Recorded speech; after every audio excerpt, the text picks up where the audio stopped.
And let's revisit a tough question that crops up ever so often, one that has left people split each time. Who gets to say enough is enough? Robert Munsch made a career out of writing children's stories. His paperback Princess, Laughter Dragons, his lullaby Love You Forever reminded parents that love outlives loss, and his tales made room for children to feel bold, messy and free. Now at 80, Munsch has been approved for medically assisted dying in Canada. Diagnosed with dementia in 2021 and also living with Parkinson's disease, he told the New York Times magazine that he has not chosen a date yet, but he will know when it's time. He said, "When I start having real trouble talking and communicating, then I'll know." But his decision pulls us into harder questions. When does life stop being life as we know it? Who decides the moment when dignity slips away? The doctors, the law, the family, or the person themselves?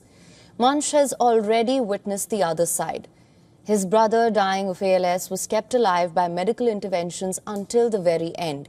They kept him alive through all of these interventions. He thought, let him die. That's what he said. And it seems that memory shaped his resolve to choose differently. Canada legalized euthanasia in 2016 for those with terminal illnesses. In 2021, the law was expanded to include people suffering from incurable but not immediately life-threatening conditions.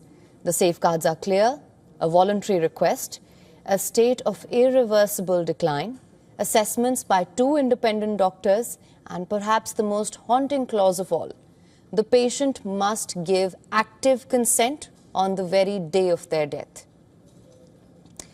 What happens when memory and language, the very tools of consent, fade away and numbers are stuck?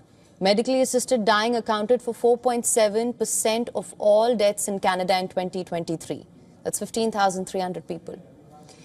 96% of those had deaths deemed reasonably foreseeable, most from cancer. Munsch falls into a smaller, more complex category, those whose illnesses may not kill quickly but strip away identity piece by piece. His legacy is immense: 85 books published, more than 80 million copies sold in North America alone, and translations into at least 20 languages. He is a member of the Order of Canada and has a star on Canada's Walk of Fame. A man who gave children their first encounters with humor, defiance, and tenderness is now confronting how his own story should end. But the question his choice raises are not just legal. They are human. When life hurts more than death, who gets to say enough? Is it surrender, or is it an assertion of control in a life slowly being dismantled by disease? And when one of the world's greatest storytellers decides to write his final ending, the question that remains is not whether he has the right, but whether the rest of us are willing to listen. For latest news, download the WION app and subscribe to our YouTube channel.